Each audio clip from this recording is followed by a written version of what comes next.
ওই না মানে আমি আর কি, আমি তো আমার ঘরে ছিলাম।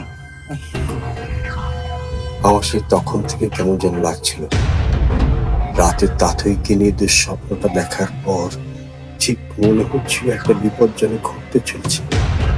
আব্বু তুমি আপিকে নিয়ে চিন্তা করো না তো, আপি কিচ্ছু হয়নি। আপি তো,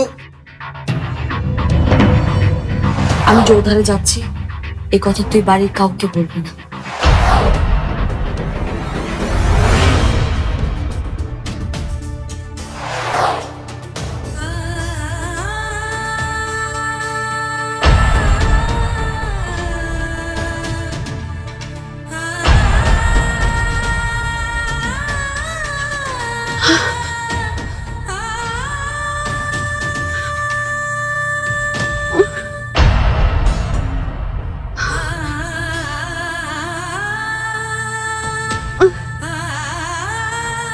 আমাকে পারতেই হবে, আমাকে এই জাদুর বৃত্ত থেকে বের হতেই হবে।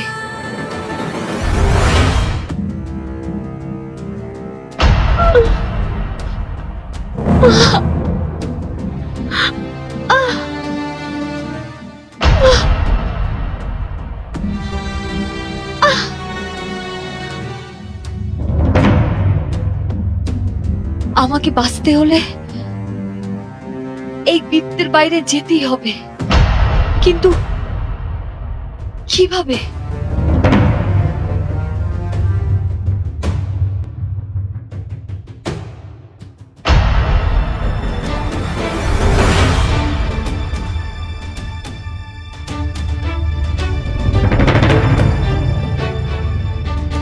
আমার আওয়াজ পৌঁছাক বা না পৌঁছাক, এই মাহাত অর্গানের সুর কি আকাশের কাছে পৌঁছাবে না?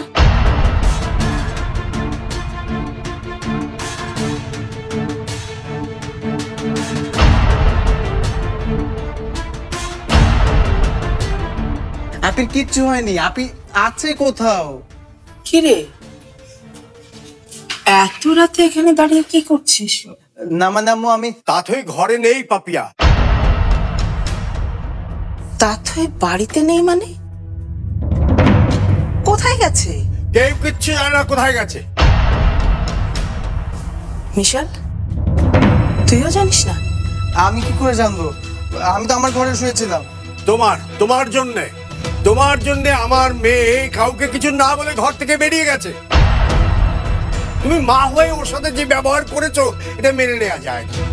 আমি বলছি পাপিয়া, আমার মেয়ের যদি কোন রকম কোনো বিপদ হয় তুমি দায়ী থাকবে। তুমি তুমি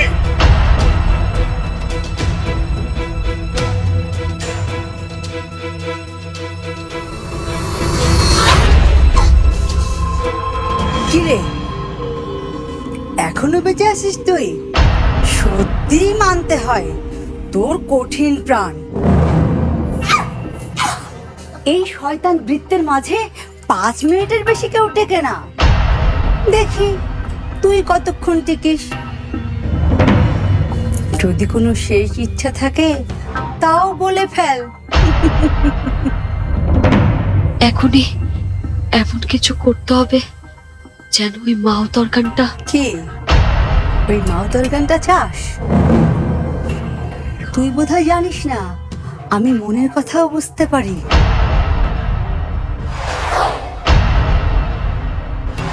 বাজাবি নাকি একবার? নে বাজা।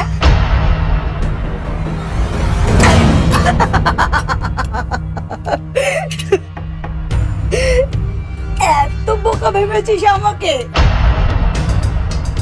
তুই চাইলি আর আমি মাহাত অর্গানটা দিয়ে দেব, আর তুই তাতে সুর তুলে তোর এই কৃষ্ণকে ডাকবি, আর আমি সেটা হতে দেব?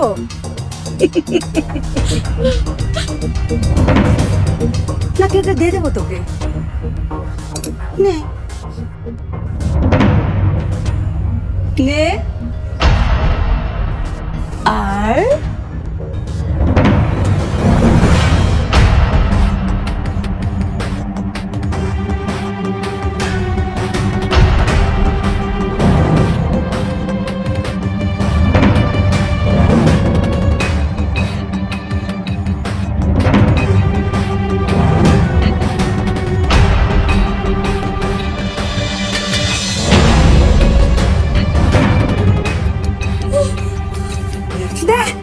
ওটা আমাকে দে